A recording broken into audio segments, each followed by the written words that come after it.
potentially closed another client today, which is just bizarre. Oh man, because over the past few months, I've had 3 clients and done some like mainly free contracting work because I've wanted to gain some other skill sets. In the past 3 days, I've confirmedly closed one client, which I talked about yesterday. Another one who just told me to send them an invoice or exactly what I want to provide and what my cost will be, and he's probably like 80% closed. And then today I was at a guy's house who just sold his company. Tom Hopkins, he was a legend in the sales industry, and one of his old students just bought his company. This is a young kid too. He's like 35. And I go there with Ken, and Ken's gassing me up. Ken's saying that I'm the freaking best at what I do in the entire world. And Ken's runs a multi-billion-dollar business. So when someone like that says that you are the best at what you do, people obviously want to talk to you and work with you. And so I was talking to this guy. He said, I hired someone for $28,000 for 6 months, which was like $5,000 a month or something like that. And he completely sucked. And I was laughing. So this guy has so much money to spend. He makes such ridiculous amounts of money. He wants to spend money on it. That's what he was telling me. He just wants to work with A players and he wants to pay for them. That's what he was telling me. That's what he was telling me. He said, Josh, I just want to pay a ton of money for the A players that I don't have to worry about. He said, give me your contact information. Let's hop on a conference call this week. And so obviously I'm I'm going to talk to him, and I will probably crush it because I'll tell you guys how I go about these kinds of calls, because I really do have a very, very high closing rate. One, I just prepare a lot. I'm going to look at what he's doing right now and break it down to the micro level, probably spend 2 hours. Let's say I'll spend 2 hours for the 30-minute call that we'll have, because I know how valuable this guy's time is. So when I come extraordinarily prepared and I have every single bullet point lined out, what he's doing wrong, what he could do to fix it, how he could do that without me, or how I could be the person to do that for him, how much it would cost from both for someone else to do it as well as me. It's just to manage it and oversee it to make sure he's not thinking about it, how I think the conversions would look. I mean, every single step of the way I would think out, and maybe it doesn't take 2 hours because I haven't really looked at his stuff too much. Maybe it only takes 30 minutes, but I would prepare a lot for the call. Just so where we have a great productive call. So the one thing that I noticed with Ken is right when we hop on the call with someone that he has a conference with, he always says, what outcome do you want from this call? That's the outcome. Where do we want to be at the end of this call so we're all on the exact same page? And we're all saying, all right, perfect, this is exactly what we want. He always says that at the beginning of every single meeting. And so I'm trying to adopt that. But what I'm doing, because I'm the person going into the meeting, I'm thinking about what the other person wants as the outcome. And I know what he wants as the outcome. He wants the results. That's what sales is, or that's what his desires are. He wants to grow his social media bad. He really wants to grow his YouTube channel. He's the only person making kind of the kind of content that he's doing, but he has the wrong people doing it right now. That's his problem. And so how can I fulfill that problem for him? Well, I'm going to reverse engineer what he's doing wrong and breaking it down so he understands it. Because if he understands what he's doing wrong, then it's going to be much easier for him to see how I have the solution. One, because I can describe the problem better than he even knows what the problem is. And two, I have a proven track record and I'm recommended by someone that he looks up to greatly. And so I have the social proof already, and I am structuring this position where I'm doing you a favor. Yes, I will take the time out of my day to have a call with you to where I can consult.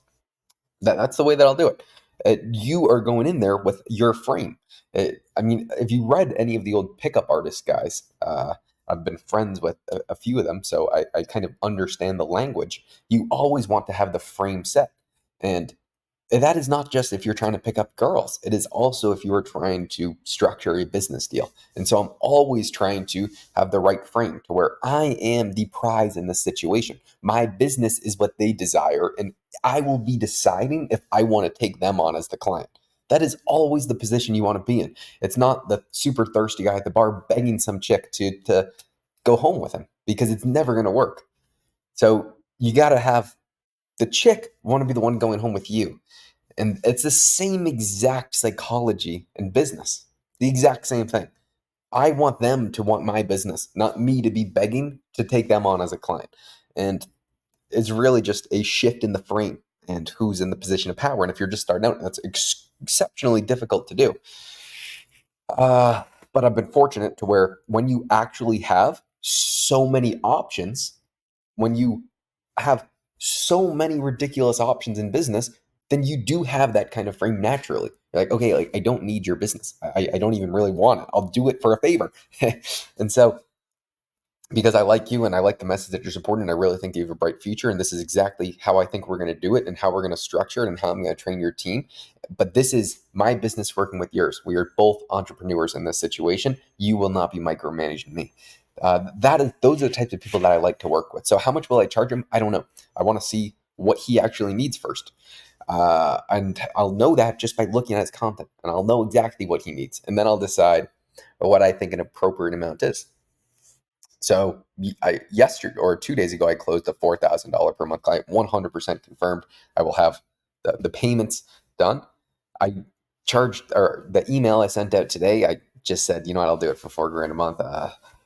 Because it would only take me maybe an hour a day, and I wouldn't be working every day for it. It would probably take me like 5 hours a week to do. So I thought that was an appropriate sum. And this guy, I would want more upside because that's really the nature of the business that I want. I don't want to be taking flat fees from clients. I want to be getting a percentage of the business. And this guy actually has a really good business model. And so he's a lot of asymmetry with what he's doing, where the other people are just starting out and they are quite a long way between seeing extreme profits on the back end. And I'm very clear with them. That's why I don't like working with people who are just starting out, because they are very far from seeing the extreme amounts of money they can make from their business. But they are okay paying the money because they see it as a loss leader and they really want to grow. So I usually don't take on the newer clients, but if they're willing to pay for it, then I will, especially if it's not going to take a lot of my time. And so I'm so excited that I'm actually moving to Colombia, and I'll be living potentially even in the same place as George, because George is looking at getting a 12,000 square foot, 10 bedroom with a built-in apartment mansion. And so he said maybe we can just rent an apartment, the apartment from him, me and my buddy PJ, who's also going to be working with me. And we are just going to be crushing it. I just want to be working, like have a real good routine, working from like 7 a.m. to 4, 5, something like that, just getting really, really locked in, and still having the diet and the gym and MMA. That's usually what I do in Colombia. I just go to MMA every day because they have a really good MMA gym. They obviously don't have pickleball like I go to here. So I'm so excited. I'm so excited. Like life's really good. Life is really good. And I could see myself potentially getting more business because I have a lot of different places where I'm going to be where my ideal customers are. So that's a really unique situation. I've been talking about scaling my business. This is all I've been thinking about. And then the world just threw me a ton of business just in like a week span. But you got to be ready for those types of opportunities. And I am. I am. So I'm really going to test myself here because this would be ridiculous. This is my goal was to really have 10 pretty high paying clients by well, in the January. I'll start this off with a story. I had the 3 clients that I had, and I was at a goals retreat with the mastermind that I get to go to from Ken and George that they have. I wrote down, because you were writing down a 1-year goal. I said I wanted 10 clients, but I didn't even believe in myself. I said, Josh, I honestly, if I'm being completely honest with myself, I did not think that I would get 10 clients by the end of the year. I said maybe even 6, 5 I'd be happy with, because then I would be moving in the right direction. But I'm now at 6, potentially. I'm definitely just got my 4th, potentially my 5th and 6th as well. I would, of course, want to make sure that the quality remains the same. So if I do take on these 3, my days are going to be 12, 13-hour days for the next 2 months, like guaranteed. And that's what I like to do. I like to take on work, and I like to bust my ass and systematize it and find a way to really nail down what needs to be done. And I'm having a call with someone who what he does is he's an operator. So he really helps train employees. He helps put your systems in place. And that's what I'm trying to figure out. How do you do that stuff? Because I don't know. I genuinely have absolutely no clue. Right now, I'm running like a solopreneur. Like I'm reliant upon myself. So I need to be able to teach exactly what I do to somebody else so I can train other people to do this. And if I can do that, then I can really have some sort of leeway. If I could train like 5 people like myself, then I could have like 25 clients. And that's how you run a seriously large business. So life is definitely throwing me a few different fruits, probably some lemons and some oranges, and I'm gonna have to conduct some sort of drink. Hopefully it tastes good. We'll see. We'll see. It's exciting times. I mean, my life is so good. I did get a flat tire yesterday in the Speedster. I got a nail just lodged into the tire, and I got to get it fixed. Hopefully, they can patch it up and then fill it up. And I don't need a new tire because I don't even know where you would get the tires that I have on that car because it's a '57 Porsche. But we'll see. We'll see. Life is just so good. Life is so good. It's remarkable how good it is. The friends I have at pickleball, they're the best buddies ever. Work is going better than I could have ever dreamed of. Just gotta freaking put in the work, man. Just gotta put in the work. So